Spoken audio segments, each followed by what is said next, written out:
कि जब मायावती पिछड़ी है तो क्यों लड़ाई लड़ रहे हो आप लोग? मायावती पिछड़े से कहाँ? मायावती के साथ क्यों नहीं चलते हो? मायावती तो एससी से आती हैं। अखिलेश के साथ चलो, अखिलेश यादव जी ओबीसी से आते हैं। ओबीसी के साथ चलो, ओवैसी भी ओबीसी से आते हैं। राहुल गांधी तो सबके साथ चलते हैं। राहुल गांधी तो सर समाज के हैं, उन्होंने राष्ट्रीय पार्टी बनाई। अलग अलग फ्री ही तो हमारे देश को लूट के ले गया। आप इधर कहते हैं फ्री है और उधर टैक्स लगा देते हैं, जीएसटी दबा दिए। आटे पर जीएसटी लगी है अभी वर्तमान में, क्या खाएंगे?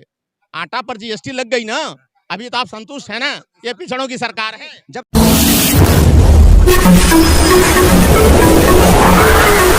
मैं एम नफीस रशीद, आप देख रहे हैं भारत न्यूज 247। गाजियाबाद के हरतला गांव में हूं और सम्मेलन कवर करने आया हूं, जो कि पिछड़ा वर्ग प्रतिनिधि महासम्मेलन के नाम से सम्मेलन हो रहा है।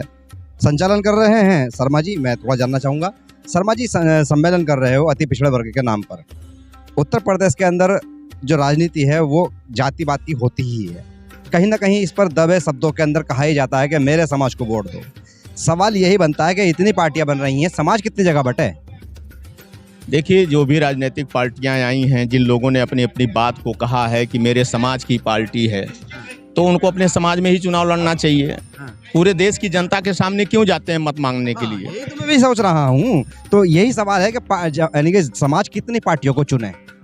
देखिए, समाज की पार्टी तो होती ही नहीं, पार्टियां तो जमात की होती हैं। तो यहाँ तो समाज इकट्ठा हुआ ना। जिन समाज ने अपने अधिकारों को नहीं पाया वह आज इस महासम्मेलन में आया है, जिसका नाम पिछड़ा रखा गया।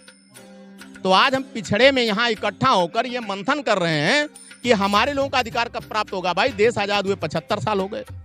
90 में आकर इन्होंने पिछड़ा वर्ग का मंडल कमीशन से हमको एक 27% का झुंझुना पकड़ा दिया, लेकिन उसमें भी हमारे अधिकार नहीं प्राप्त हुए। नीचे संचित है, ऊपर वंचित है, यह नारा हम देते हैं कि नीचे संचित है, ऊपर वंचित है। तो ऊपर के सभी विधानसभा में, लोकसभा में कोई प्रतिनिधित्व नहीं है। आप पिछड़े समाज को विधानसभा के अलावा आप ग्राम प्रधान में, नगर पालिका में पिछड़ा वर्ग का जो है एक कोटा देते हैं, उस पर पिछड़ा वर्ग का चुनाव लड़ता है। तो भाई, विधानसभा लोकसभा में क्यों नहीं देते?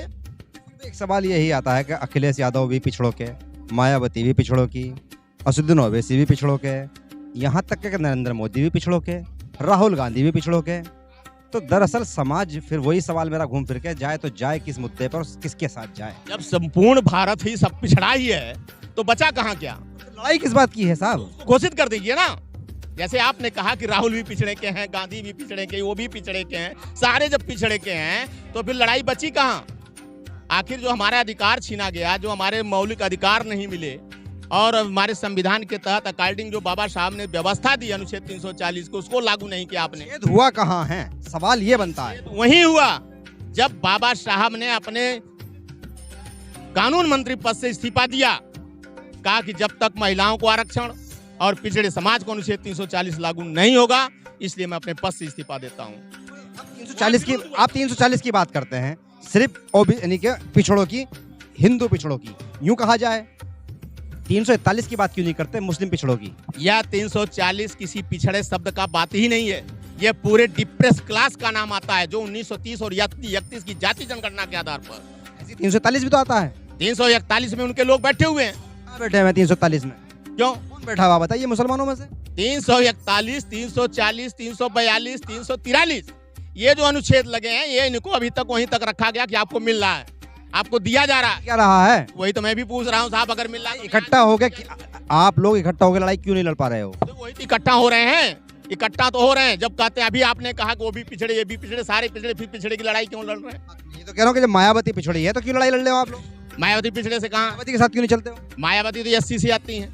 अखिलेश के साथ चलो, अखिलेश यादव जी ओबीसी से आते हैं। ओबीसी के साथ चलो, ओवैसी भी ओबीसी से आते हैं। राहुल गांधी तो सबके साथ चलते हैं। राहुल गांधी तो सर समाज के हैं, उन्होंने राष्ट्रीय पार्टी बनाई। अलग अलग रहोगे, सब अपनी अपनी खाट खड़ी करोगे? देखो, ऐसा कुछ नहीं होता। आप जमात में जब आएंगे तो जमात के अंतिम पायदान पर आपको पहुंचकर याद करना पड़ेगा कि कौन सा समाज अभी शिक्षा से वंचित है, न्याय से वंचित है, अधिकारों से वंचित है, उसके घर में चूल्हा जल रहा है कि नहीं जल रहा है। यह आपकी पूर्ण जिम्मेदारी होती जो भी शासन सत्ता में हो। कुल मिलाकर अब जात बात पर और पिछड़ा वर्ग और SC ST OBC पे बात कर लेते हो, कभी अपनी पार्टियों के दम पर ये क्यों नहीं कहते हो कि हम इतनी बिजली फ्री देंगे, इतनी बसें फ्री करेंगे, स्वास्थ्य का सेक्टर मजबूत करेंगे? कभी इन बातों पर या इन स्लोगन पर बात करें। फ्री ही तो हमारे देश को लूट के ले गया। आप इधर कहते हैं फ्री है और उधर टैक्स लगा देते हैं, जीएसटी दबा दिए। आटे पर जीएसटी लगी है अभी वर्तमान में, क्या खाएंगे? आटा पर जीएसटी लग गई ना, अभी तो आप संतुष्ट है ना, ये पिछड़ों की सरकार है। जब सरकार बहुत सी पार्टियां फ्री दे रही हैं तो ले तो रहे हो ना, जब पार्टियां फ्री दे रही हैं ले तो रहे हो ना, सरकार बनवा देते उनकी। आप हमको तो कह रहे हैं कि 1 रुपया दे देंगे और उधर से हमसे 25 रुपया वसूल ले हो, वो तो कहानी हो गई। एक राजा ने अपने राज्य में कह दिया कि साहब हमारा होटल नहीं चल रहा है, बहुत बसपा जो है कंगाली में चले गए, उन्होंने कहा रेट बढ़ा दो। कहा कितना रेट बढ़ा दूं? उन्होंने कहा 50 रुपया कर दो। उन्होंने कहा हाहाकार मच गया साहब, कहा जनता को बुलाओ। जनता से बुलाया, उन्होंने कहा कितना? कहा 50 कर दिया। इन्होंने कहा कितना लेते थे? कहा पहले 20 लेते थे। उन्होंने कहा 40 रुपया इनसे लो, 10 रुपया कम कर दो। तो जनता खुश हो गई। तो वही हाल तो हमारे देश का चल रहा है। अब चलाना कैसे चाहते हो आप?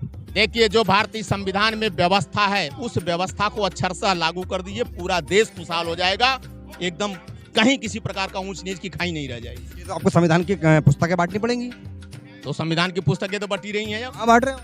अरे तमाम पुस्तकें बट रही हैं। अभी तो हमने काव्य में भी हवन करा के तो सब प्रोग्राम की शुरुआत करते हो, परिवर्तित करा दिया। हवन करा के प्रोग्राम की शुरुआत करते हो, आप पुस्तक बांट रहे हो संविधान की। उन्होंने कहा कि देखिए हम सबको लेके चल रहे हैं, वो हमारा आइडियोलॉजी नहीं है, वो आइडियोलॉजी है कि हम सबको लेके चल रहे हैं। सबको लेके चलना। कुल मिला के बात यही है, प्रोग्राम की शुरुआत हवन करा के, कुरान पढ़ा के, दुआ मांग के होगी और बात होगी संविधान की।